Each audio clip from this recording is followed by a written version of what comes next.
En tout cas, merci d'être là, bienvenue donc à cette conférence « Je trie mes placards, mes émotions et mes habitudes ». Donc, je suis Thomas Sissot, créateur du tri conscient. C'est une méthode que j'ai mise au point pour aider à faire le tri, à sélectionner ce qui est nécessaire de ce qui ne l'est plus dans le concret, donc dans vos maisons, mais également dans les espaces un peu plus subtils comme les émotions, l'attachement émotionnel ou les habitudes, les façons de faire, les façons de voir, les croyances, tout ce que je fais parce qu'il faut. Parce que finalement, et c'est là où je fais le lien, c'est que si les maisons sont telles qu'elles sont aujourd'hui, c'est parce que en amont, le tri n'a pas été fait sur ces modes de fonctionnement, sur ce qui vous pousse émotionnellement à garder, donc la surconservation, à consommer plus que nécessaire, la surconsommation, qui sont pour moi les deux racines du bazar. Et finalement, ce matin, quand je finissais la préparation de cette conférence, je me suis dit, mais pourquoi sommes-nous là en fait ? Pourquoi je suis là avec vous cet après-midi ? Pourquoi vous êtes là, vous, cet après-midi, dans un salon connecté au bien-être, à la nature, au respect de la nature ? Vous êtes-vous posé la question ce matin en venant ici ? C'est que si on est déjà sur une dynamique de régler une problématique, c'est qu'il y a une problématique. Alors ma porte d'entrée, c'est le bazar dans la maison, mais vous avez saisi le titre de cette conférence, c'est que c'est aussi d'aller regarder en profondeur qu'est-ce qui fait que nous en sommes là où nous en sommes. Et quand je regarde l'état de la planète, qu'est-ce qui fait que nous en sommes là où nous en sommes ? Et de cette question, je me suis dit, mais qu'est-ce que moi je peux faire, petit individu dans ce monde peuplé de milliards d'individus ? Qu'est-ce que moi je peux faire ? Et c'est l'écriture de ce bouquin, Ciao Bazar, qui a été une façon de mettre dans le monde quelque chose de concret, une méthode que j'ai vue fonctionner sur le terrain et que j'avais envie de diffuser davantage. Alors, quelques mots sur moi.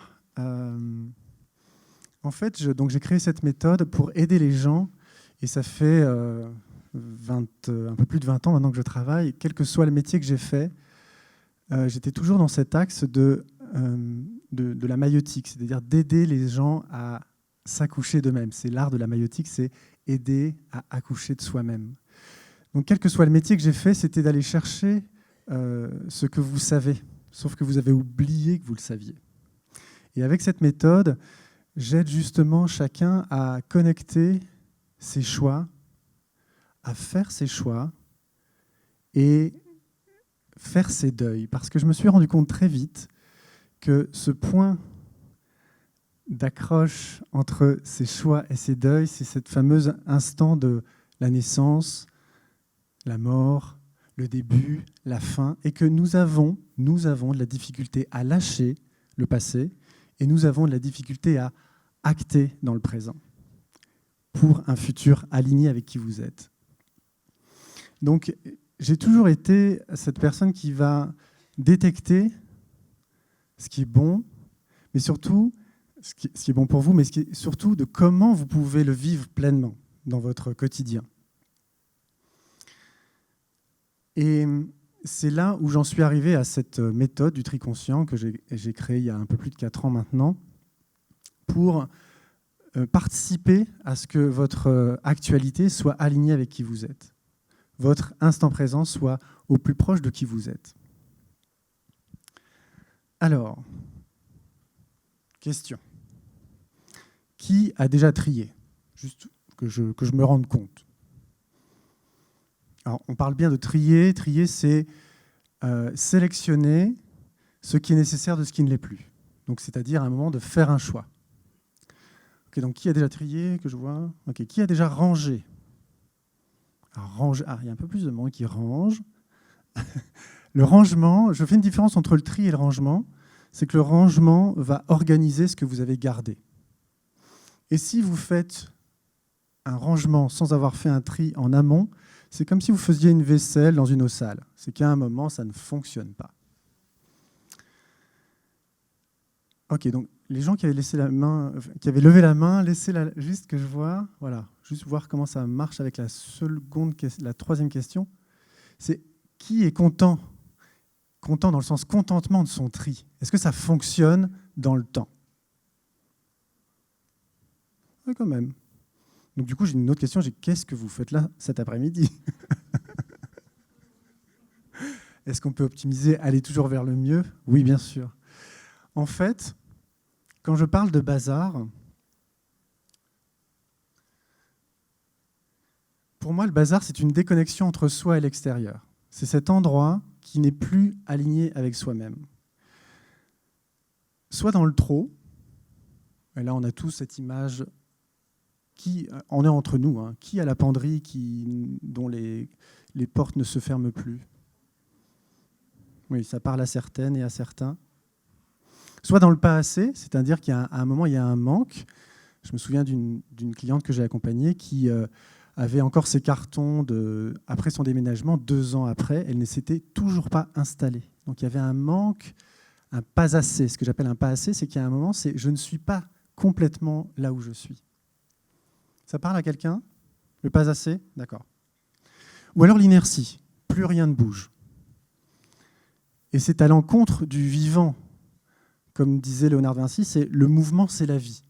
Donc c'est à l'encontre de ce qui est vivant, c'est l'inertie. À partir du moment où vous êtes dans une inertie, dans quelque chose qui ne bouge plus, c'est ce que j'appelle aussi une forme de bazar. C'est quelque chose qui est déconnecté du vivant. Et l'idée avec le tri conscient, c'est de passer du vivable au vivant, de retourner vers cet état naturel du mouvement de la vie, quelque chose qui ne s'arrête pas. Parce que c'est peut-être la mauvaise nouvelle de l'après-midi, c'est que ça ne s'arrêtera jamais. L'exemple type, la boîte mail. Celui-là, je l'ai vécu. J'avais des mails dans ma boîte, je ne vais pas vous dire combien, un nombre à 4 chiffres. Oui.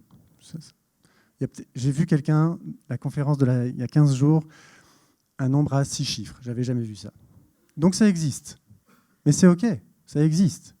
C'est juste que ça raconte quelque chose. Et donc, je m'y attelle, je trie mes mails en conscience. Et ce que je garde, ce que je ne garde pas, etc., etc. J'arrive enfin à une boîte mail à 2 chiffres. Bien, content. Le lendemain, j'étais déjà à 3 chiffres. Et c'est là où je me suis dit, mais en fait, ça ne s'arrêtera jamais. Donc si vous voulez une baguette magique qui dit « Ok, Thomas, comment je dois faire ? Comment je dois faire pour que ça sorte de chez moi et que ça reste comme ça ?» Eh bien, je suis navré de vous dire, ça n'existe pas. Et ceux et celles qui vous racontent « Faites ça, c'est bien et ça restera parfait », j'ai un petit peu de mal. Parce que ça ne fonctionne pas comme ça. Alors, un exemple. Je vais vous donner quelques exemples. Les fameux vêtements, ça va peut-être piquer un petit peu plus chez mesdames, les fameux vêtements en 36-38 et vous faites un 40-42 aujourd'hui. Et là, ça pique. Mais oui, parce que concrètement, ça n'a plus d'utilité. Et pourtant, ils sont dans la penderie. Qu'est-ce qui fait que vous gardez ça? Ah, je ne m'attendais pas à une aussi grande réponse tout de suite, l'espoir. J'adore. Excellent. J'ai un groupe interactif aujourd'hui, merci. Il y a une session questions-réponses à la fin. Donc, qu'est-ce qui fait que je garde quelque chose qui est complètement déconnecté de ma réalité? Parce que derrière, oui, j'entends les souvenirs, parce que derrière, c'est connecté à un endroit qui me rappelle quelque chose. Donc, je ne prendrai pas toutes les réponses, mais qu'est-ce qu'il y a dans vos vêtements 36-38? C'est ça qui est important d'aller regarder. Pour ensuite voir comment vous pouvez le vivre autrement aujourd'hui, sans être connecté à cette quantité d'objets qui est complètement obsolète. Dans un autre genre, un petit peu plus touchy, j'ai envie de dire. Votre conjoint, votre conjointe, vous êtes avec lui, elle, depuis 25, 30 ans. Il n'y a plus le feu. Le feu n'est plus là. Alors, je vais peut-être paraître un petit peu agressif ou piquant, mais qu'est-ce qui fait que vous êtes encore avec cette personne? C'est exactement la même chose. C'est-à-dire que qu'est-ce qu'il y a dans mon environnement proche, ma maison, mais aussi mes relations? Ça peut être un boulot, vous gardez un boulot depuis 10 ans alors que vous n'êtes plus du tout aligné avec les valeurs ou vous n'êtes plus du tout aligné avec à quoi ça sert dans le monde, et pourtant vous y êtes. Qu'est-ce qui fait que vous y êtes encore? Et je ne vous lance pas la pierre, je vous dis juste, c'est la première étape du tri conscient, c'est d'ouvrir les yeux, regarder. Et un autre exemple, cette fameuse phrase qui m'arrive encore de me dire, pas quotidiennement, ça y est, je commence à faire mon tri aussi, c'est cette fameuse phrase qui dit « je suis nul », ça c'est une de mes blessures, donc je me dis, voilà, moi je suis nul, j'ai rien à faire là, je peux vous dire que d'être devant vous maintenant, de savoir que je suis filmé maintenant, j'ai dû faire du tri pour être là. Je suis fier de ça. Petite émotion au passage, voilà. C'est vivant, c'est ça, c'est là. Et bien voilà, j'aurais dû mettre un couvercle avant parce que je n'aurais pas eu envie d'être vu comme ça dans mon émotion. Et bien aujourd'hui, c'est OK parce que c'est vivant. Et je veux être un homme vivant et non pas un homme qui est vivable, qui tient avec quelques béquilles et qui fait semblant. Ça ne m'intéresse plus aujourd'hui. Tout ça pour dire que cette fameuse phrase « je suis nul », pourquoi je la dis alors que mon chemin, c'est d'être dans l'amour de moi, l'accueil, le respect de moi-même? Pourquoi je continue à me le dire?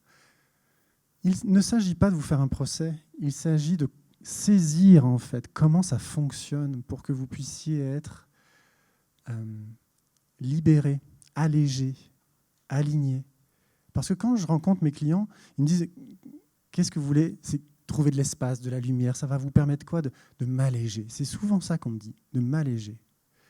Et donc, qu'est-ce qui fait qu'on s'alourdit?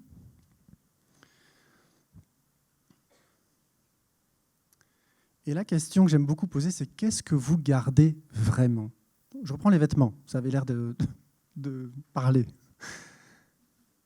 Qu'est-ce que vous gardez vraiment? En fait, une personne qui va garder quelque chose qui est obsolète va garder, comme je disais tout à l'heure, le souvenir, à quoi ça la connecte. Alors ça peut être une période de sa vie. Moi, je me souviens d'une cliente qui était avec un t-shirt absolument importable. Et elle me dit, ça, ce sont mes jeunes années, mon collège, mon lycée, c'est capital. Ok, ça a du sens. À partir du moment, et je ne suis pas là pour vider les maisons, à partir du moment où ça a du sens pour vous, gardez-le, mais gardez-le et vous savez pourquoi vous le gardez. C'est ça qui est important. Et il y a un moment donné, si vous me dites, ok, ben ça me rappelle mes jeunes années, mon collège, mon lycée, qu'est-ce que vous gardez vraiment là-dedans? Et on va aller un peu plus loin. Et cette question-là, si vous pouvez l'emmener dans votre vie, même en rentrant tout à l'heure, en regardant votre chez vous, et de voir ces objets obsolètes finalement, commencez par les objets, c'est plus simple. De voir les relations toxiques obsolètes, de voir votre agenda rempli d'activités obsolètes. Mais commencez par les objets, c'est plus simple. Quand vous allez être à cet endroit, posez-vous la question, qu'est-ce que je garde vraiment? À quoi ça me sert? Et à quoi ça me sert? C'est devenu une émission radio sur Radio Médecine Douce avec Nathalie Lefebvre. J'étais interviewé pour Ciao Bazar et je lui ai dit, Nathalie, on va faire un truc ensemble, on va faire une émission et ça va s'appeler « À quoi ça sert ?» C'est d'aller chercher le sens des choses. Et depuis tout petit, je suis avec cette question, qui dit ça? À quoi ça sert? Pourquoi? Je suis un poseur de questions depuis que je suis gamin, au grand désespoir de certains, mais c'est ça qui va vous permettre d'être connecté à votre libre arbitre, à votre capacité à dire « Est-ce que ça, c'est bon pour moi ?» Et vous avez le droit de dire oui, et vous avez le droit de dire non.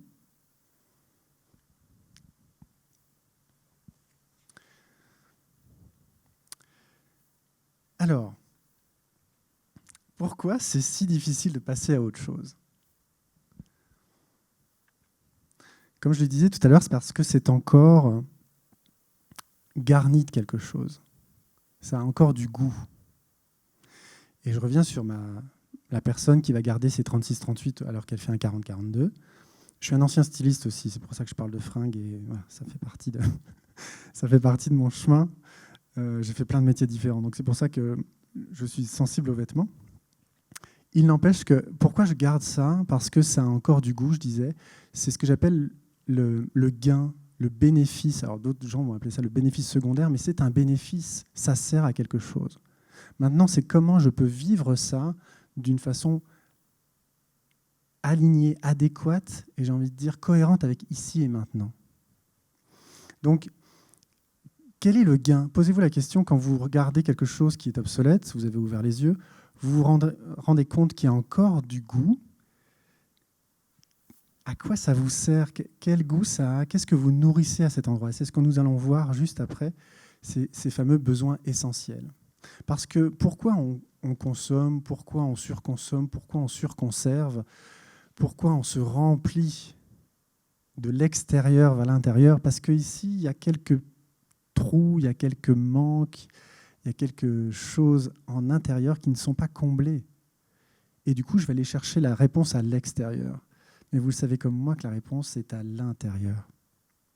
Et de regarder ça avec ces nouvelles lunettes va vous alléger effectivement votre façon de faire.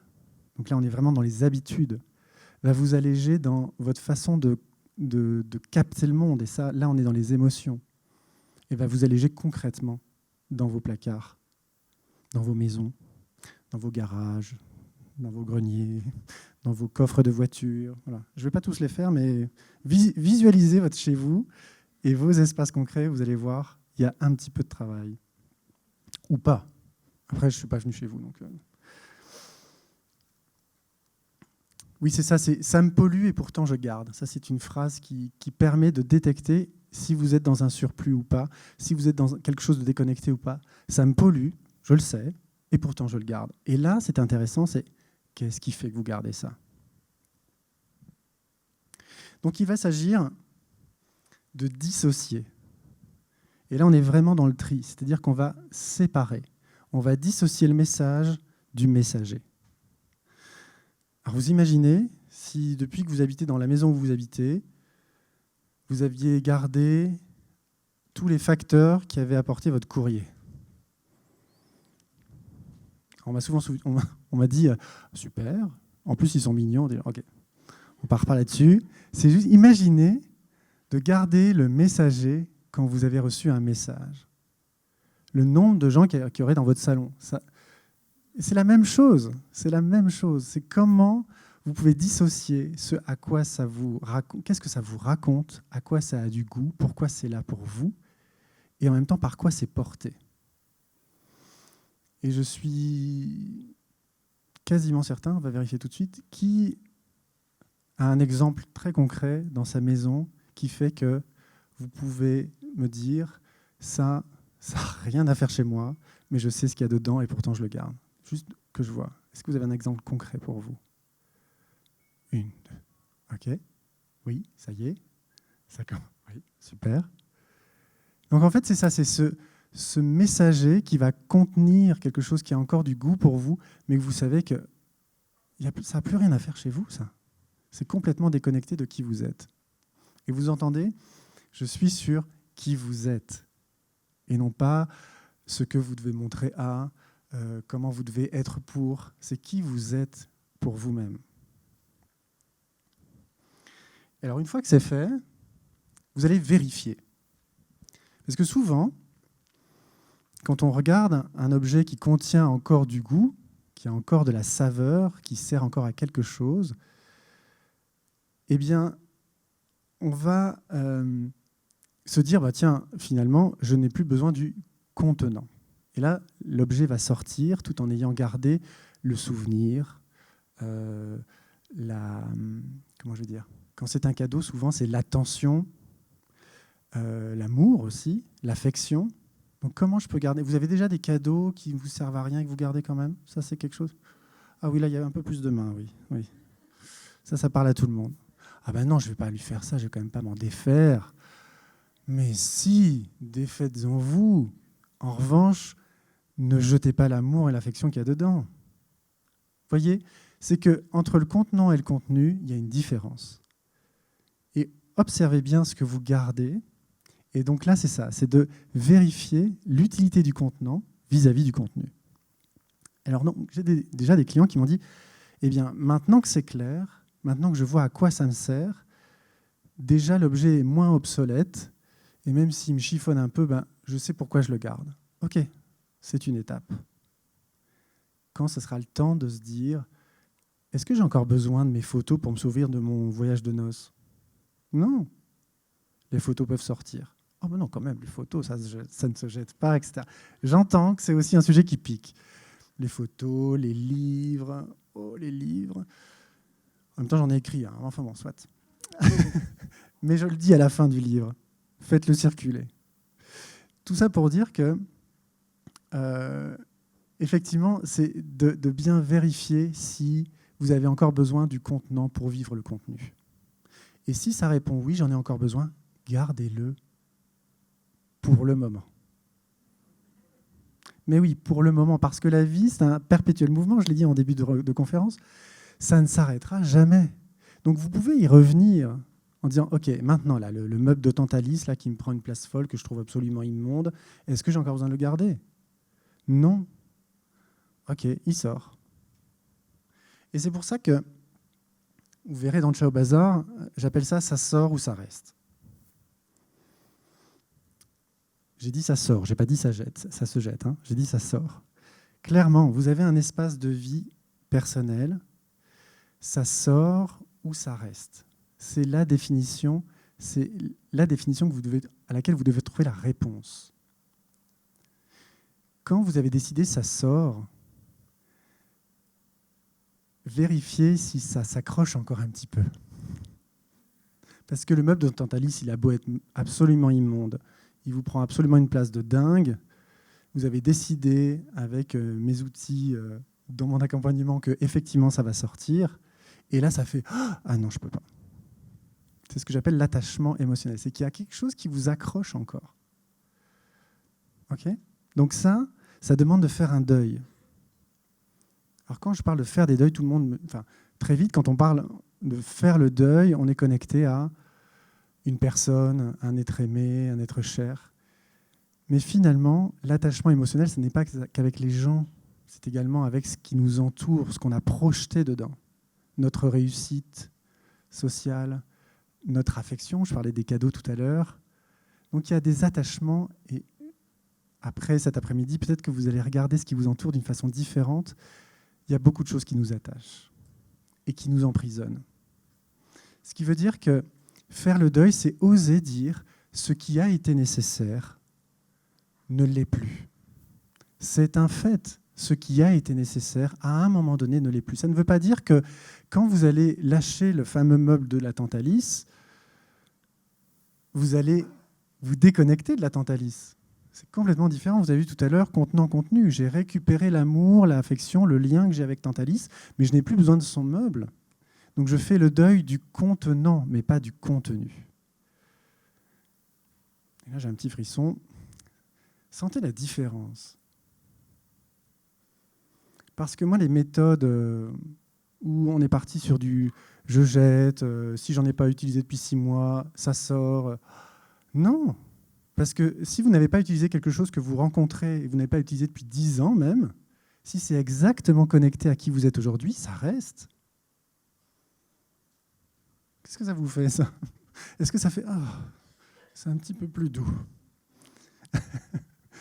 Il n'empêche que voilà, c'est comme ça que je travaille, et le tri conscient, pour moi, c'est une méthode qui va vous emmener dans quelque chose de pérenne, mais surtout avec douceur.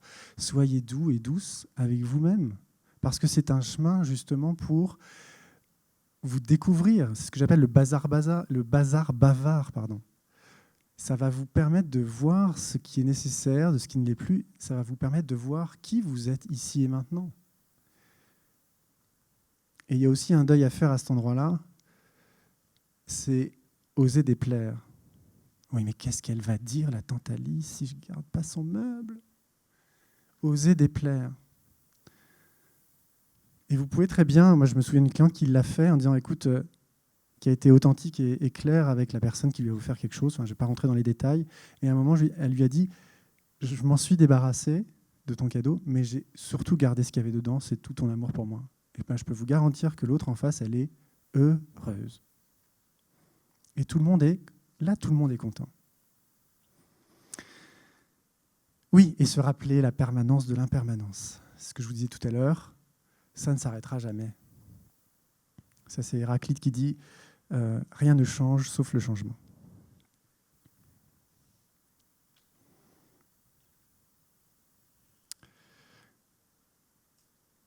Alors, dissocier... Alors, attendez. Je suis juste perturbé parce que je crois que ce n'est pas ça qu'il a dit, Héraclite. Rien n'est permanent sauf le changement. Voilà. Rien n'est permanent sauf le changement. Pardon, Héraclite. Donc, c'est de faire le deuil pour sortir de la compensation. Parce que qu'est-ce qui va se passer si vous ne faites pas vos deuils? Qu'est-ce qui fait que vous ne bouclez pas vos boucles? Eh bien, du coup, vous allez compenser. C'est ce fameux manque intérieur qui fait qu'à un moment donné, eh ben, j'ai besoin de ci, ah bah oui, je dis ça, je dis oui à ça, et vas-y, viens prendre un café alors que je suis débordé. Voilà. Qu'est-ce qui fait que vous faites entrer des choses dans votre espace de vie parce que effectivement, vous n'avez pas fait vos deuils en disant non, je peux prendre du temps pour moi, je peux dire non à quelqu'un, c'est pas pour ça qu'il va pas m'aimer. Donc, je fais mon deuil sur cette histoire de je dois toujours dire oui pour être en lien, être accepté, être aimé. Ok. Ce qui fait que si je fais ça, je vais pouvoir dire non, écoute, c'est pas ce soir le café. Par contre, on peut voir un autre moment. Si vous ne faites pas ça, vous allez compenser, vous allez continuer à vous laisser envahir, engluer, saturer, parce qu'il y a besoin de compenser. Et si vous mettez de la clarté justement sur qu'est-ce qui a été, où est ce manque, ce que j'appelle un manque existentiel. J'aime pas parler de trauma, j'aime pas ça. C'est plutôt un manque existentiel. C'est qu'à un moment donné, on est tous là.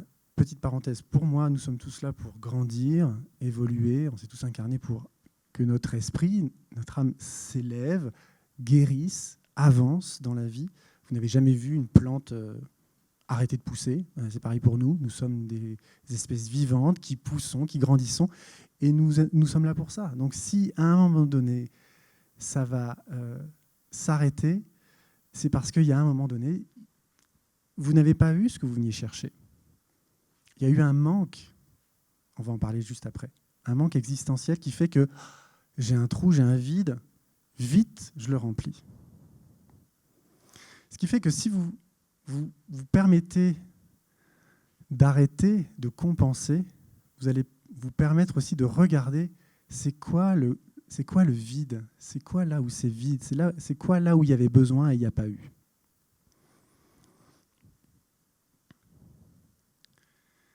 Voici pour moi les 5 manques existentiels. Le lien, être connecté. Le deuxième, c'est l'acceptation de soi, par soi-même ou les autres, l'acceptation de soi, s'aimer tel que nous sommes. L'équilibre, le fait que ça soit que je n'enlève rien à l'autre en étant qui je suis et que l'autre ne m'enlève rien quand il est qui il est. La stabilité, je peux compter sur, c'est stable. Et là-dedans, il y a la confiance aussi, savoir faire confiance à. Et la considération, être considéré. Pour moi, ces 5 manques sont liés aux 5 besoins existentiels. Et là, je ne vous ai pas parlé de voiture, de vêtements, de smartphone. On n'est pas là-dessus du tout.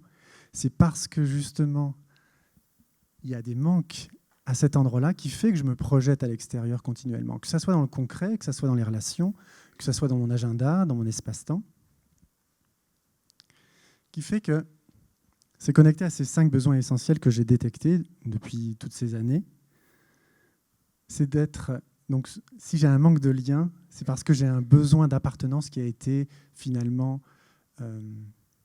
abîmé, non rempli. Vous entendez? Le vocabulaire est le même. J'ai rempli mes placards, j'ai rempli mon besoin parce que j'avais un manque. L'accueil inconditionnel, d'être je t'accueille tel que tu es, sans condition. L'équité, qui est en lien avec ce besoin de partage, d'équilibre, la fiabilité et la reconnaissance. Pour moi, c'est parce que nous avons, à un moment donné, eu ce besoin qui n'a pas été satisfait, qui fait que j'ai eu un manque, qui fait que je suis parti en compensation. Et quand je saisis ça, je peux regarder derrière, finalement, qu'est-ce que j'ai cru à ce moment-là. Personnellement, j'ai un besoin d'accueil inconditionnel, d'être accueilli tel que je suis. Dans mon histoire, mes parents, très classiquement, veulent une fille. Manque de peau, je suis un mec. Voilà. Dès le début, finalement, dès le début, je n'ai pas été accueilli tel que je suis, qui fait que j'ai eu ce manque d'acceptation de qui je suis. Alors, je prends mon exemple, pas pour prendre la place, c'est juste que je prends mon exemple parce que c'est celui que je connais bien. Et du coup, qu'est-ce que j'ai cru à ce moment-là ? C'est-à-dire, je dois en faire plus, je dois être parfait, je dois performer. Alors oui, j'y ai trouvé des cadeaux. J'ai été courageux, du coup, persévérant, créatif, parce que je peux vous garantir que de faire quelque chose vis-à-vis de tout ce que j'avais face à moi et que ça change tout le temps, il faut être créatif pour être bien vu tout le temps.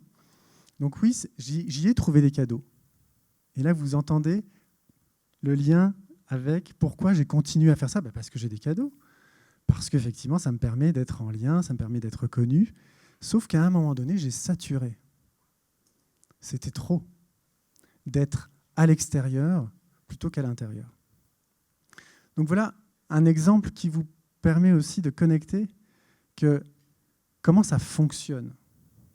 Comment ce qui se passe autour de moi est finalement un enseignement de comment ça fonctionne à l'intérieur. Et là, j'ai encore une petite pensée pour la planète Terre, que si chacun est conscient de comment ça fonctionne dans ces mécanismes de compensation, je vais pouvoir, du coup, participer à l'allègement des conséquences de mes compensations.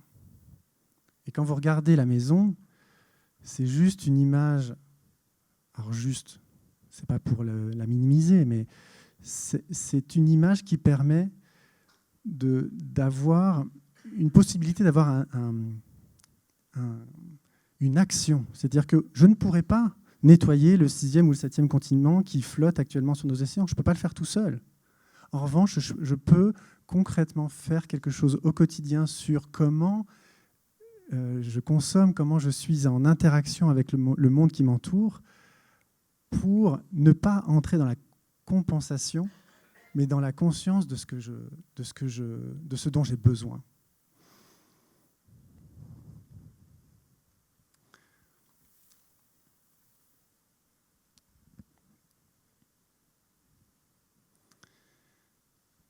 Donc voici en résumé finalement à quoi ça sert. Ça c'est toujours ma question fétiche, à quoi ça sert le tri conscient ? Comment ça peut vous aider et comment ça marche ? C'est vraiment premièrement de conscientiser vos besoins essentiels et d'aller voir dans le dernier smartphone que vous avez acheté ou dans la voiture que vous avez, dans votre façon de remplir votre assiette, à quoi ça sert, qu'est-ce que vous nourrissez à cet endroit.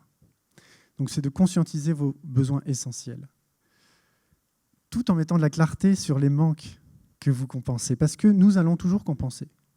C'est OK. En revanche, et si nous réduisions nos compensations, à mon avis, ça aura largement un impact. J'en suis convaincu.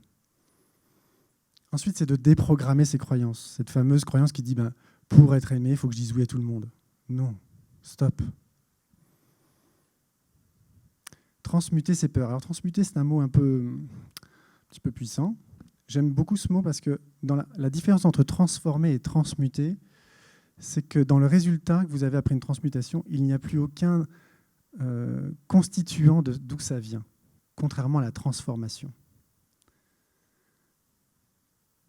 Réduire donc ses compensations et dompter son bazar. Alors, je ne suis pas là pour vous aider à éradiquer votre bazar. Désolé, ça n'existe pas. En revanche, j'ai un outil dans Ciao Bazar qui, je m'appuie beaucoup sur les vides-poches parce que ça contient et ça illustre où j'en suis dans mon degré de... Comment dire ?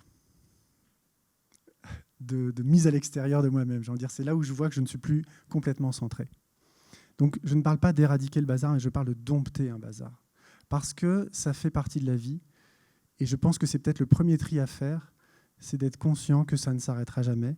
Mais c'est comment je peux le dompter, comment je peux le gérer, comment je peux apprendre de lui pour que je puisse être, au fur et à mesure du temps, être de plus en plus connecté à qui je suis, à où sont mes besoins et comment je vais impacter mon environnement extérieur, que ce soit ma maison, mes enfants, mais aussi à mon travail et aussi dans ma communauté et, vous avez compris, plus largement dans la planète. Et le tri conscient est un processus. En aucun cas, c'est pour vous donner un résultat. Vous avez entendu en début de conférence, ce n'est pas une baguette magique. Ce n'est pas fais ci, fais ça, ça sera très bien. Qui suis-je pour vous dire faites ci, faites ça, ça sera très bien pour vous? Je ne sais. Nous sommes tous différents. En revanche, je me suis rendu compte que mes questions, ma façon d'aborder les gens, d'aborder leur bazar, va leur permettre de trouver leur solution, leur façon de faire, à leur rythme. Regardez, ouvrez les yeux. Ça, c'est la première étape. Ce soir, quand vous rentrez chez vous, visitez votre... J'ai employé le mot, visitez. Entrez chez vous comme si c'était la première fois que vous rentriez chez vous. Je vois que ça fait sourire certains, certaines. Ouvrez les placards, regardez, ouvrez les yeux sur la réalité des choses.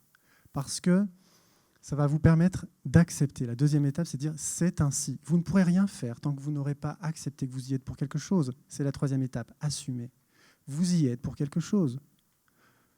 Nous y sommes tous pour quelque chose de pourquoi nous en sommes là à être assis sur une branche que nous sommes en train de scier. Nous y sommes pour quelque chose. Voilà, deuxième émotion.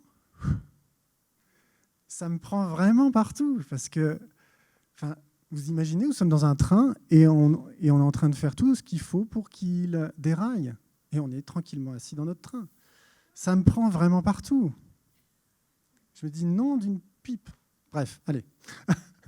Ok, c'est pour ça que je suis là. C'est pour ouvrir, allumer, planter des graines, allumer quelques bougies, quelques étincelles. J'espère que ça fera ce qu'il faut. Et en même temps, c'est votre choix. Quatrième étape que j'apprécie particulièrement, c'est remercier. C'est grâce à. Ayez un temps de gratitude, c'est ça. Gratitude, c'est grâce à. C'est grâce au bazar qui m'étouffe chez moi que je me rends compte que j'ai besoin de respirer, j'ai besoin d'espace. Ça n'est pas naturel de marcher comme ça chez moi. Ça n'est pas naturel. Mais ça parle à certaines et certains aussi, oui. Ça existe, et c'est OK, je n'ai pas de problème avec ça. Je ne suis pas là pour juger, je suis juste là pour dire ça n'est pas naturel. Et l'idée, c'est de retourner dans le mouvement naturel de la vie. Donc remercier grâce à ça. Et ça me rappelle, je suis un asthmatique aigu depuis... J'étais un asthmatique aigu pendant quelques années. Et aujourd'hui, je remercie cette maladie parce que grâce à ça, j'ai goûté la préciosité de l'air, de l'oxygène. C'est parce qu'il m'en a manqué que je peux goûter à quoi cette préciosité des choses. Comme quoi le manque, des fois, révèle le besoin. J'aime beaucoup cette phrase aussi. Cinquième étape, décider. C'est qu'à un moment, c'est de prendre une décision avant d'agir. Je parle pour les gens qui agissent et décident après, ou réfléchissent après. Décidez et agissez ensuite. Et vous avez vu, agir, où agir se trouve, on est au 6e point. Et quand quelqu'un me dit « moi je veux faire du tri », boum, j'y vais. Ben non, il y a 5 étapes avant. C'est pour ça que ça ne marche pas. Parce que je veux, je fais. Non, c'est qu'est-ce qui fait que c'est là? Comment je peux faire pour vraiment le gérer, le dompter pour que ça ne se repointe plus, pour que je puisse être pleinement dans la gestion de ça. Et la dernière, intégrer. Parce que peut-être que vous allez prendre des décisions, peut-être que vous allez faire des tris, vous allez créer du vide. Quel mot j'ai employé, le vide. Vous allez créer de l'espace disponible à autre chose. Et peut-être que ce n'est pas OK. Peut-être que ça n'était pas la bonne expérience. OK, c'est d'intégrer, Ça veut dire d'être conscient de ce que vous avez fait, de regarder le résultat, de dire « Ok, est-ce que ça me convient ?» Et là, on revient au départ, on regarde. Vous voyez, c'est un processus cyclique qui permet vraiment, petit à petit, de dompter votre bazar pour que vous soyez connecté à vos choix, totalement aligné avec vos deuils, pour être ici et maintenant cohérente et cohérent avec qui vous êtes, avec votre espace relationnel et mon rêve, ma vision, la planète. Merci.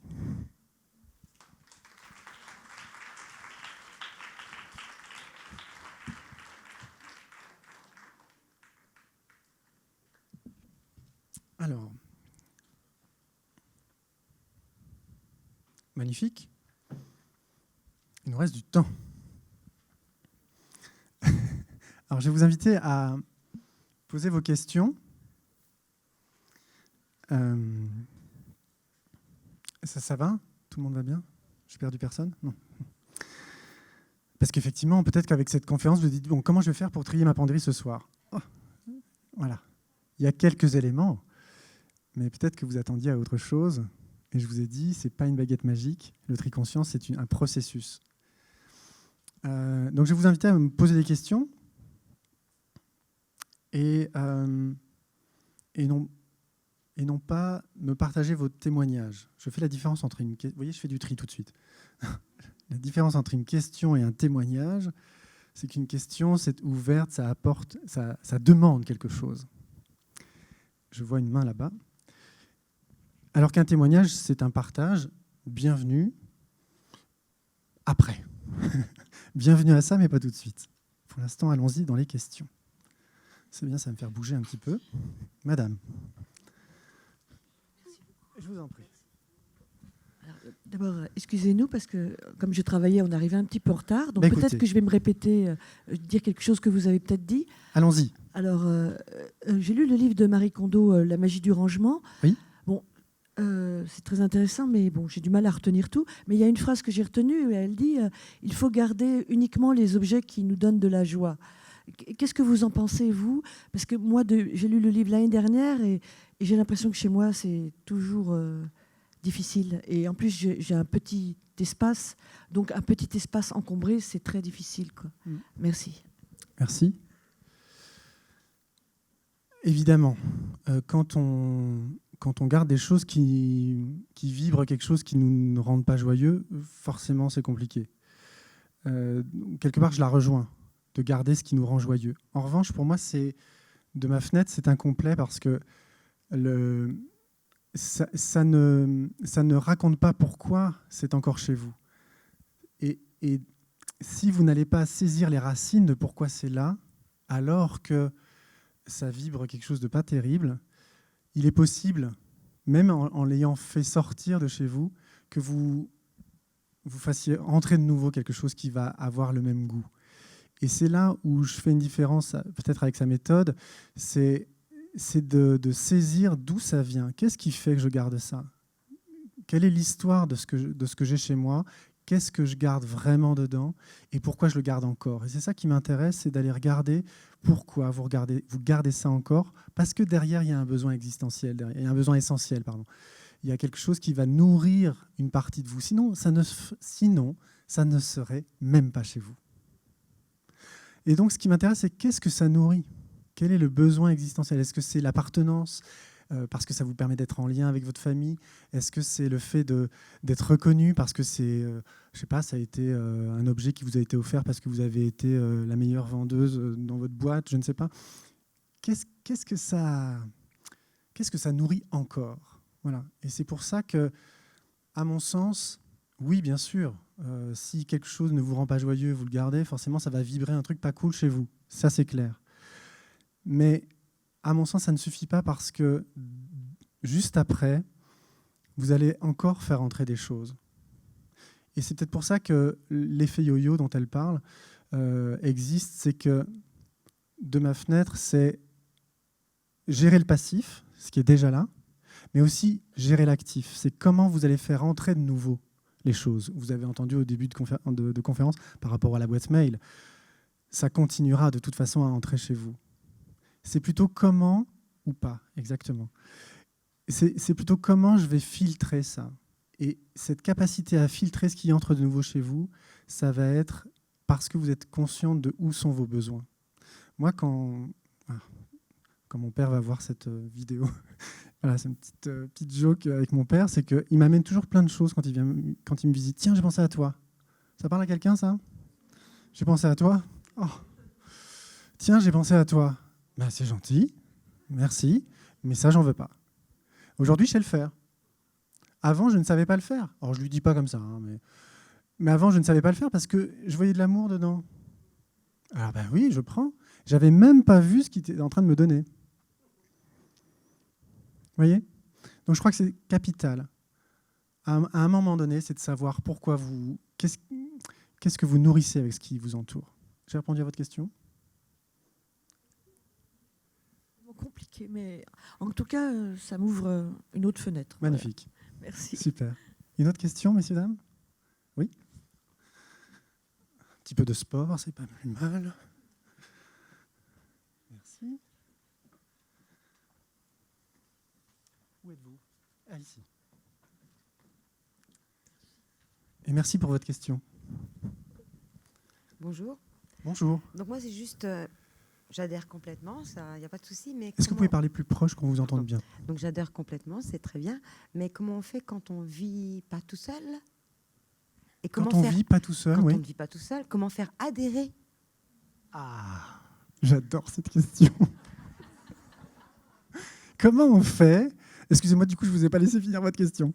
Quand on ne vit pas tout seul, et comment on fait adhérer? Quand on est en famille, quelque oui, part. Hein. Oui. Donc, comment faire adhérer ce genre de méthode à des personnes qui ont une tendance, justement, à garder beaucoup de souvenirs? Voilà. Merci pour votre question, qui tombe à chaque fois, évidemment, vous en doutez. Comment je fais pour que l'autre, finalement, fasse son travail? C'est un peu ça. Comment je fais? Vous êtes en train de... Comment je fais pour que l'autre accepte à faire son travail? Voilà. Donc, comment faire? On va y arriver à la bonne question. Comment faire pour faire accepter à l'autre, pour qu'il puisse accepter de se défaire de ses objets? Oui, ok. Comment vous faites pour donner à boire à un cheval qui n'a pas soif? On lui met la tête dedans, voilà. Ben oui, ça ne marche pas. Ça ne marche pas. Je suis navré de vous dire, ça ne marche pas. En revanche, c'est comment vous pouvez accepter que l'autre ne fasse pas son travail de faire sortir les choses. Et ça, c'est passionnant. J'ai accompagné des couples et une famille aussi, plus des couples. Ça marche aussi pour les couples, hein, pas besoin d'avoir des enfants. En même temps, moi j'en ai 3, je peux vous garantir que c'est clair. Il y a des espaces communs, il y a des espaces privés. Point. C'est qu'à un moment donné, chacun chez soi. Point. Et ça pique souvent parce qu'on a envie d'être mélangé tout le temps, tout le monde chez tout le monde. Non, avant d'être en couple, avant d'être en famille, vous êtes avant tout des individus. Vous avez forcément des besoins différents des besoins des autres. En revanche, les besoins en commun, là, on s'y retrouve. Ça va? Chacun chez soi. Et en même temps, c'est parce qu'on sera chacun chez soi qu'on pourra vivre ensemble. Et finalement, le couple ou la famille, c'est le laboratoire qu'on est en train de vivre ici sur cette planète. C'est comment on fait, je reviens avec mon nom d'une pipe, pour nettoyer ça, changer ça. Il y a plein de choses qui sont en train de se faire sur les nouveaux paradigmes, de dire comment on passe à autre chose, véritablement, maintenant. Mais on va commencer par soi. D'accord? Donc c'est comment je fais, finalement, pour accepter que l'autre n'accepte pas. Après, vous pouvez aussi parler de « moi, j'ai un besoin de parler de vos besoins ». Et ensuite, est-ce que tu peux y répondre? Oui, non. Ça, c'est son libre arbitre. Mais comment je fais pour y répondre si l'autre n'y répond pas? Dans ces cas-là, moi, j'ai besoin d'un bureau. Il n'y a que moi qui suis là-dessus. Je veux rien d'autre je veux rien d'autre que mes affaires. Là, je pense à mon canapé, à notre canapé, ma seconde qui rentre de l'école. Alors, j'ai vu le mot. Anorak sur le canapé. Ça, c'est un espace commun. Ah oui. Voilà, c'est tout. Et évidemment, ça ne va pas se faire comme ça. Il va falloir rappeler, il va falloir expliquer. Pardon ? Et ça pique. Oui, bienvenue. Bienvenue dans le laboratoire de Vivre Ensemble. Merci. Une autre question ? Oui. Bonjour. Bonjour. Comment, quand on a tendance à tout recycler ou à tout transformer, par exemple un vêtement qui s'est déformé, on peut lui redonner une forme, etc. Donc moi j'ai tendance à garder un peu tout ce qui peut encore se récupérer et je me laisse un peu envahir par ça. C'est les seules choses qui m'envahissent en réalité. D'accord. Donc là je ne sais pas comment, avec ma conscience un peu écologique... Oui, comment même pas gérer qu'un peu, ça ? vous pouvez enlever un peu, vous pouvez trier votre phrase déjà, enlever un peu, vous avez une conscience écologique. Comment faire pour sortir de ça ? Oui, ou alors composer avec. Composer avec. C'est ce que j'appelle le capital utilité. Quand je vois quelque chose qui va sortir de chez moi, je suis à cet endroit de la conférence où ça sort ou ça reste. Je ne sais pas si ça sort ou ça reste. En tout cas, ça sort pour être un vêtement. Oui. Vous avez fait votre deuil. Oui. Donc ça va sur le tas, ça sort. Et petit à petit, vous dites « Ah oui, mais ça pourrait faire le... je sais pas, je pourrais nettoyer les carreaux avec. Du coup, je vais le récupérer sur le tas, ça sort. » Tout le monde l'a vécu, ça ? Oui. Ça parle à tout le monde. OK. C'est ce que j'appelle le capital utilité. C'est que, oui, tout sert à tout. Sauf que tout ne vous sert pas. Je m'explique. C'est-à-dire qu'il y a un moment donné, et j'en parle dans le Chat-Bazar, c'est la peur de gâcher. La grande peur de gâcher. En plus, aujourd'hui, on est quand même regardé du doigt en disant « Oh, tu as gâché. Bon, » okay. La peur de gâcher fait que je vais augmenter ce capital utilité. Et là, ça devient hyper créatif. Et du coup, le moindre morceau de bois, de ficelle, de ruban, ça devient un projet absolument magnifique. Sauf que vous allez faire ça quand ? Oui, mais un jour, peut-être, on ne sait jamais. Tout ça pour dire que ce capital utilité, c'est une bonne chose quand ça a été mis au bon endroit, encore une fois. Mais quand, au bout de quelques mois, et vous avez un exercice aussi qui fait en sorte que le temps soit un allié et non pas un ennemi, quand vous êtes face à, exemple très, très concret, la pile de sacs papier, de sacs plastique, bah oui, mais quand je vais faire mes courses, j'en ai besoin. Ah oui. Sauf que, est-ce qu'on en avait besoin de 50 ? Pas sûr. Donc après, il y a aussi une histoire de tri dans la quantité. Et ce capital utilité, pour revenir sur votre question, bienvenue à ça. En revanche, jusqu'où vous mettez votre curseur pour que ça puisse être allégé, aligné avec vous. Parce que n'oubliez pas, et je n'aime pas parler de jeter, je parle de faire confiance à la poubelle, c'est un de mes chapitres. Alors ça fait beaucoup rire tout le monde, oui, faire confiance à la poubelle, c'est un peu tiré par les cheveux. Non, c'est qu'à un moment donné, quand j'ai donné, quand j'ai vendu, quand j'ai recyclé, eh bien, si je ne sais pas où, la poubelle saura. C'est-à-dire qu'à un moment donné, le cycle, je ne vois pas la poubelle comme un puits sans fond, un trou noir du vide, où je ne sais pas où ça va. Je vois ça comme quelque chose où je vais lâcher prise, je vais avoir la confiance, et j'irai même jusqu'à la foi, que ça trouvera son chemin. À un moment, je ne peux pas tout maîtriser. Et bienvenue au geste écologique, mais en même temps, si ça vous enferme, c'est pas vivant pour autant. Donc attention à ne pas partir dans l'extrême inverse. Et vous imaginez, je vais vous donner une image très, très simple. Une petite corde comme ça, une petite boule en métal ici, donc c'est tenu là-haut. Vous allez prendre la petite boule. On est là, on est dans un mécanisme de surconsommation par exemple. Je vais lâcher. Ok, je change. Tac, je lâche. Elle va où la boule ? Elle s'arrête au milieu ? Non, elle va jusqu'au bout. Et après elle revient. Et après elle revient. Et après. Donc ça va demander du temps pour changer le mécanisme, changer de paradigme. Ça ne va pas se faire comme ça. En revanche, il y a un moment, il va falloir lâcher ces façons de faire qui sont polluantes. Et quand on est à l'extrême inverse, finalement, j'entends que cette façon de faire devient polluante, devient toxique pour votre espace de vie. Alors, attendez, je n'ai pas le son. Oui, mais quand on Merci. a toujours fait comme ça, c'est-à-dire que moi j'ai toujours gardé des choses pour les recycler, et même des fois c'est 10 ans plus tard que Très je bien. leur trouve une utilité et que je les transforme avec Très beaucoup bien. de créativité. Parfait. Mais en attendant, ils ont vécu 10 ans Mais en tout va bien. parfaite inertie, sans qu'il ne se passe rien, mis à part... Tout va bien. En revanche, rangerait les c'est placards. dans quelle quantité. Et là, c'est d'aller faire un Ouais. tri sur... Quand j'entends votre phrase qui dit « j'ai toujours fait comme ça », pour moi, il y a une habitude. qui est bénéfique. Elle a un résultat bénéfique pour vous. En revanche, elle devient toxique parce que là, elle est en train de vous englober, vous saturer. Oui, mais sauf qu'aujourd'hui, ça prend tout son sens. Autant il y a 20 ans, quand on parlait de ça, on était pris J'entends. Mais là, vous voyez... pas trop au sérieux. Autant aujourd'hui, avec les recycleries, avec les ressourceries, etc., on est pris Tout au à sérieux. fait. Enfin, maintenant, ça existe. Oui. Enfin, ça existe. Bravo, vous étiez une précurseur. Magnifique. En revanche, en attendant, moi, ce qui m'intéresse, c'est vrai qu'on se laisse envahir. On a pris cette habitude de dire non, ça, je sais que je peux faire ça, je l'ai vu ailleurs, etc. Exactement. Et donc, c'est à un moment donné, ça va être la petite boule, elle va aller là. Je ne remets pas en question votre mécanisme, je remets en question les conséquences que ça a sur vous. Et c'est à cet endroit-là que vous avez une décision à prendre. À un moment donné, les 40 morceaux de ruban, je vais peut-être en garder 20. Et les autres morceaux de ruban, je vais les laisser sortir. En conscience, ce n'est pas que je suis en train de gâcher, je suis en train de respecter mon espace de vie. Et ça, c'est le paradoxe du gâchis, c'est qu'à ne pas vouloir gâcher, vous gâchez quoi ? Vous gâchez votre espace de vie, vous vous gâchez vous. Voilà ma réponse. Madame ? Si vous permettez, je peux peut-être un tout petit peu répondre à votre question. Bon, vous dites que je stocke là pour pouvoir utiliser par la suite. Et j'ai une amie, alors moi j'avais le même comportement, j'ai une amie qui m'a dit, tu sais, l'espace, le mètre carré coûte très cher.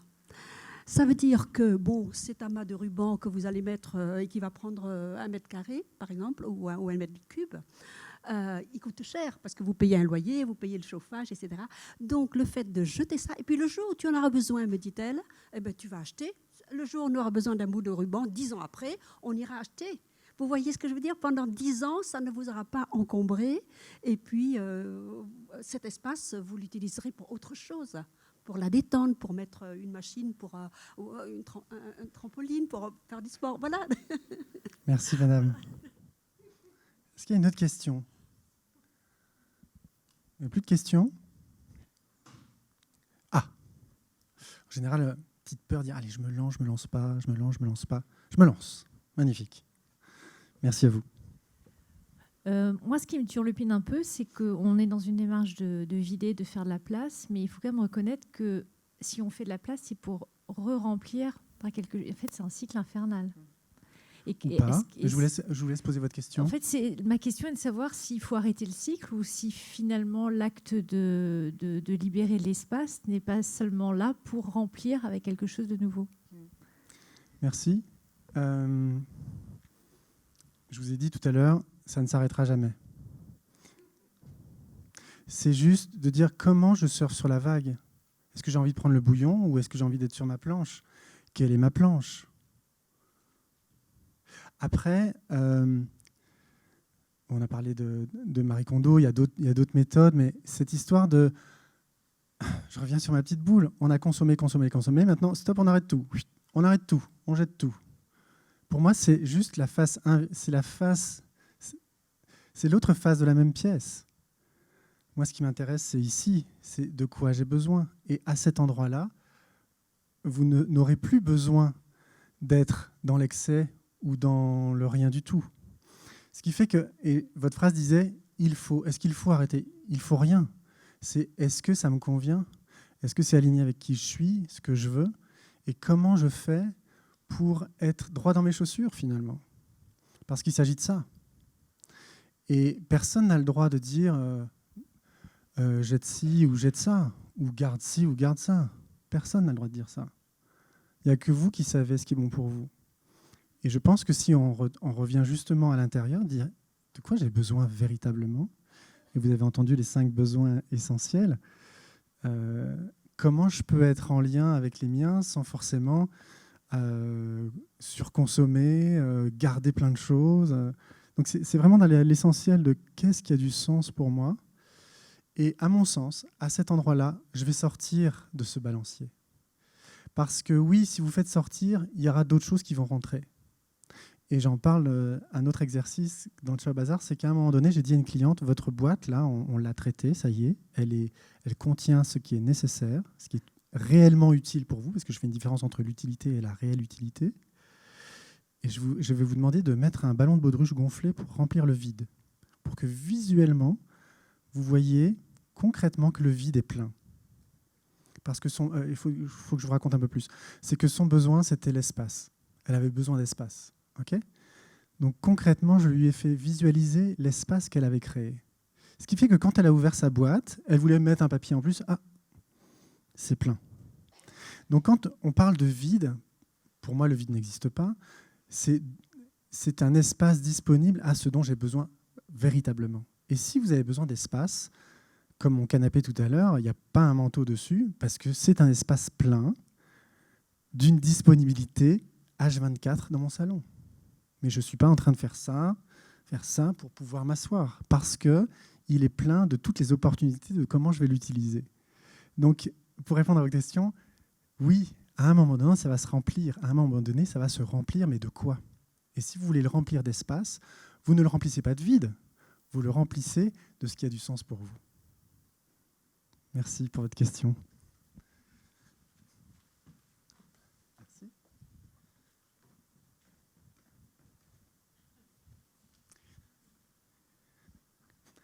Voici. Merci à vous. Tout d'abord, merci pour la présentation. Moi, je me considère comme une minimaliste. Oui. C'est-à-dire que, et je ne l'ai pas toujours été, hein. Pour être honnête, il y a 7 ans avant que je parte vivre à l'étranger, j'accumulais plein de choses parce que j'étais dans cette société de consommation ou de surconsommation. Et en vivant à l'étranger, tous les 2 ans, je me suis mis à déménager. Donc évidemment, j'ai gardé avec moi que le nécessaire. Et au jour d'aujourd'hui, je me retrouve, alors c'est marrant votre exemple avec la petite boule, mais à l'extrême inverse, où j'ai chez moi, mais vraiment, parfois les gens viennent chez moi et me disent j'ai l'impression de venir dans un appartement témoin. Parce que j'ai que dalle dans mon appartement. Et alors j'ai l'impression d'être à l'autre extrême, mais pour autant, est-ce que c'est mal ? Parce que du coup, moi, je ne suis pas dans l'exemple de je vais de nouveau racheter. Non, je suis très bien comme ça. Ok. Si vous êtes très bien comme ça, il n'y a pas de sujet. Non, mais merci pour votre question. Parce que j'ai l'impression que c'est pas... Parce que quand vous dites que, évidemment, ça va revenir, bah non. Enfin, on peut être acteur et se dire, voilà, on a fait le tri et on n'a pas forcément besoin de racheter de nouveau des choses dont on s'est débarrassé, quoi. Absolument. Et merci pour votre question, parce que ça me permet d'illustrer aussi quelque chose qui dit que personne ne peut dire ce qui est bon pour vous. Que ça soit... imaginons... C'est souvent mes clients, quand je rentre chez eux, je traite quand même plus de gens qui sont dans la saturation. Ça m'arrive de traiter des gens qui sont dans le manque, mais c'est plutôt quand même 80% de saturation. Et quand on me dit, déjà pour que la porte s'ouvre, moi j'ai déjà fait mes premiers rendez-vous en bas, dans le café en bas, parce que la personne ne voulait pas m'ouvrir. C'est OK. OK. À un moment donné, elle a décidé de passer à l'action, on monte chez elle, et là, elle ouvre, et elle était hyper gênée. Parce qu'on est dans le « il faut », est-ce que c'est mal ? Exactement ce que vous êtes en train de poser de l'autre côté de la petite boule de métal. Ce qui veut dire que si vous vous sentez bien, que ça soit dans votre cas ou que ça soit dans une bibliothèque, mais jusqu'en haut partout, si vous êtes bien là-dedans, c'est quoi le problème ? En revanche, je vais gratter un petit peu quand même. En revanche, si à un moment ça coince, ça dit oui, non, mais j'aime bien mon bordel organisé. On me dit souvent ça. Je m'y retrouve bien comme ça, parce que dès que je range, je ne trouve plus rien. Voilà. OK. Sauf que est-ce que ça a le goût ? Est-ce que c'est quelque chose qui vous convient ? Est-ce que vous vous sentez bien là ? Et si ça répond oui, il n'y a pas de sujet. Et toutes les personnes qui disent le contraire, stop, laissez-les pas rentrer dans votre tête. Faites du tri justement à cet endroit-là, dire mais tu permets là ? Moi je suis bien comme ça. Le jour où vous ne serez pas bien comme ça, vous ferez autrement. Faites confiance à ce petit truc à l'intérieur qui fait je me sens plus bien là. Ça marche dans les deux sens. Hein. Merci pour votre question. Oui ? Allez, j'y vais. Écoutez, c'est juste à côté, je me permets. Voilà. Merci. Juste après. Oui ? J'ai juste une question pour ma voisine, en fait. C'est du coup, qu'est-ce qui l'a attirée à venir à cette conférence ? Je lui rends la parole. Je vais vous laisser entre vous. Je vous en prie. J'étais intéressée par le sujet et en fait, je voulais en apprendre plus autant sur comment trier ce qui est physique et ce qui ne l'est pas. C'était juste ça, la curiosité. Merci. Et comme je disais dans ma réponse tout à l'heure, pour moi, c'est le même sujet. C'est que même si cette personne je me permets, même si cette personne n'est pas dans la vision du bazar classique, à un moment donné, elle dit « Ah, est-ce que c'est bien, est-ce qu'il faut ?» Elle l'a dit tout à l'heure, c'est « Est-ce qu'il faut, est-ce que c'est mal ?» Un extraterrestre. Alors, Mais qui se mes sent comme un amis, quand extraterrestre ils ici? Juste. Non, j'ai l'impression d'être On n'est toute que seule. 3 extraterrestres aujourd'hui. Merci, madame. Mais oui, parce qu'en fait, à partir du moment où vous êtes vous-même, forcément, vous êtes différente du voisin. Nous sommes tous différents. Donc, à un moment donné, on est l'extraterrestre de quelqu'un. Une dernière question, madame.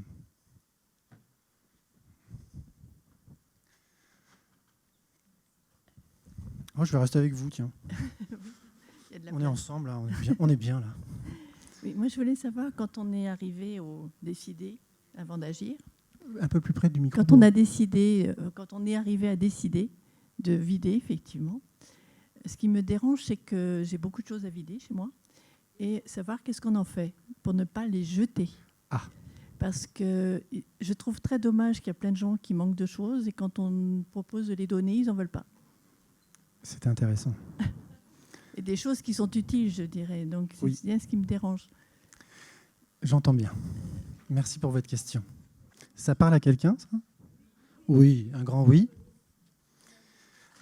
Alors, si je me permets, alors c'est là où, en général, il y a plein de solutions qui sortent. Alors, vous allez chez un tel, au coin de la rue de Bazar, il y a ça.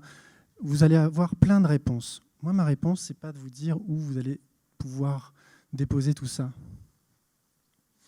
Moi, ce qui m'intéresse, c'est qu'est-ce qui fait que ça s'accroche encore et que vous avez du mal à le lâcher. Parce que le capital utilité revient. C'est parce que ça a encore de l'utilité projetée chez quelqu'un que du coup, moi, j'ai du mal à m'en défaire. Et j'en parlais tout à l'heure, je ne sais pas où vous êtes arrivé dans la conférence, mais tout à l'heure, je disais, ça sort, ça reste. C'est qu'à un moment donné, il y a une décision, ça sort. Et avant de le projeter, je donne, je vends, je fais confiance à la poubelle, parce que je ne me jette pas, il y a ce fameux deuil, il y a ce fameux coup de tranchant qui dit « ça sort de chez moi ».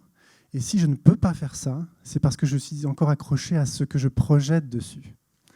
Donc, de ma fenêtre, par rapport à votre question, et j'entends que ça intéresse et ça répond aux questions qui sont dans la salle, c'est de faire ce travail, de dire « j'ose me défaire de quelque chose dont je n'ai pas besoin, même si ça a une utilité. » Et ensuite, on verra.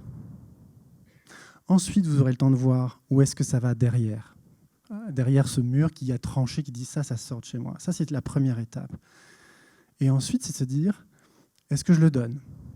Et là, j'entends, oui, mais les gens n'en veulent pas. Donc, en fait, c'est un don qui est, il faudrait regarder, qui a une attente. J'aimerais qu'ils me disent oui, mais ils vont pas vous dire oui. Et en général, quand les gens sont dans « j'aimerais qu'ils me disent oui », c'est parce qu'ils sont encore accrochés au potentiel, à l'utilité potentielle que ça peut avoir. Mais si vous faites si vous lâchez vraiment ça, et c'est un travail, hein, de faire les deuils, c'est du boulot. Quand je dis c'est du boulot, c'est pas, ça peut être fastidieux, mais c'est pas pour vous mettre la pression ou vous dire attention, vous en avez pour 20 ans. C'est pas ça. C'est dire c'est un travail, ça peut se faire très vite, mais c'est un travail de clarté, en lien avec les besoins. Et ensuite, une fois que c'est clairement fait, c'est de dire ok, où est-ce que ça va? Je donne, je vends. Et là, souvent, quand les gens me disent ah oui, ça vaut, je l'ai acheté très cher, ça vaut quelque chose, je vais le vendre. Ok. Mais regardez dans la balance. Il y a toujours une histoire d'équilibre dans mes accompagnements. C'est est-ce que ça vaut le coup, le temps que vous allez passer, l'énergie que vous allez dépenser pour que ça soit vendu 3 francs 6 sous alors que vous avez acheté ça une fortune, selon vous, encore une fois. Et là, on revient dans l'espace-temps, ici et maintenant. Ah, mais il y a 40 ans, ça valait une fortune. Oui, il y a 40 ans. Je suis navré de vous le dire, c'est que nous avons passé 40 ans. Et qu'aujourd'hui, ça ne vaut plus rien. Et là, ça fait « Ah, non, c'est pas possible », etc. Et là, il y a un vrai travail de deuil. Donc, c'est d'aller chercher l'essentiel qu'il y a dedans et de se le réapproprier. Tout ça pour dire que quand vous donnez quelque chose, quand vous vendez quelque chose, si vous le faites avec une attente, c'est que vous n'avez pas fait ce travail de deuil et de séparation. Et c'est OK. Ce n'est pas pour vous dire que vous n'avez pas fait ça. C'est pour vous dire qu'il y a encore un enseignement dans ce qui se passe, c'est que du coup, c'est pas complètement bouclé. Et peut-être que vous avez besoin de temps. Laissez-vous aussi le temps des choses.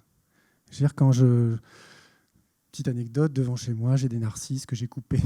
Je suis très branché nature, donc j'ai des narcisses que j'ai coupés après le printemps dernier. Et là, je passe tous les jours devant et je vois que ça pointe. Et là, je me dis, waouh, alors déjà, j'ai rien à faire, j'ai juste à couper, à laisser faire la nature. Mais aussi, c'est que ça va me donner quelque chose. J'aurais rien fait, c'est là, et ça montre aussi le temps que ça prend pour que ce qui doit être soit. C'est qu'à un moment donné, vous pouvez tirer sur les fans de carottes, elles ne vont pas pousser plus vite. Il y a un moment donné, ça demande du temps. Et aussi de vous laisser ce temps-là. Merci à tous.